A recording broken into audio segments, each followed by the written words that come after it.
Olá, tudo bem? Eu me chamo Bruno Guimarães, advogado, processualista, e hoje traremos à baila a questão do princípio, né, que visa aí ajudar os desgarrados ou mesmo as pessoas aí que eventualmente, né, ainda cometem algum tipo de da interposição de algum recurso, por exemplo. É passível hoje, né, na jurisprudência aí pela doutrina e também pelos princípios recursais, a questão da fungibilidade recursal. O que seria a fungibilidade recursal? A fungibilidade recursal nada mais nada menos é do que a possibilidade de se acolher um recurso como se fosse outro. Imagine um cenário, né, em que você faça a interposição, né, de uma sentença cabe apelação, né, e vamos supor que você apresenta ali um agravo instrumento da apelação, da sentença. Obviamente, se houver elementos suficientes que mostrem que, na verdade, você apresentou uma apelação e só botou ela com o nome de agravo instrumento, esse tipo de situação, ele visa o quê? Apaziguar, né, aquilo que foi cometido de errado. Né? Como assim?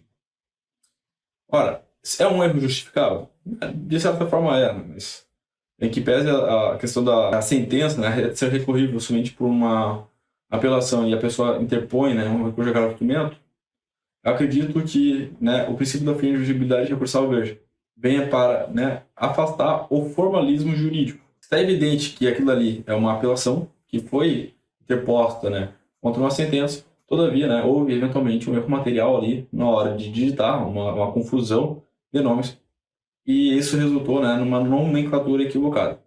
Então, o princípio da fungibilidade recursal, ele visa justamente impedir, né, que esse formalismo exacerbado prejudique o andamento do processo, ou pior, né, não somente prejudique o andamento do processo, como também prejudique uma das partes. É para toda situação que é passível, né, o formalismo? Não. Ou melhor, o princípio da fungibilidade recursal, ele só é aplicável a algumas questões, algumas hipóteses, né, de erro justificável. Então, por exemplo, não adianta você querer opor um recurso de apelação no meio do processo, onde claramente teria ali um embargo de declaração. Obviamente não dá de aplicar o formalismo, a fungibilidade recursal aí, porque são duas questões totalmente distintas. Né? Há necessidade de haver, né, uma certa equiparação ou equivalência recursal, de modo que, né, haja a possibilidade de, né, entender aquilo como um erro. Não pode ser um erro tão grosseiro assim, né? Tem que ser um erro justificável, um erro compreensível. Do contrário, a gente teria, né, uma completa desordem no arcabouço jurídico, onde as pessoas apresentariam o recurso de agravo-instrumento como se fosse apelação e vice-versa, né, com uma maior frequência. Obviamente, os tribunais entendem dessa forma e têm, né, evitado esse tipo de comportamento. Essa fungibilidade recursal se aplica, no meu entendimento, às decisões. Como assim? Existem algumas manifestações no processo que são nomeadas, né, de despacho, decisão interlocutória, quando na verdade se tratam, né, eventualmente de uma decisão, um despacho, na verdade é uma decisão interlocutória, e eventualmente uma decisão interlocutória é um recurso de apelação. Ambas essas situações são de uma maior recorrência do que realmente aparentam ser, né? Isso acontece, de fato, com muita frequência, e alguns advogados, alguns colegas mais desatentos, né, estagiários, eles acabam desapercebendo essa situação e deixando, né, de se manifestar de uma determinada situação.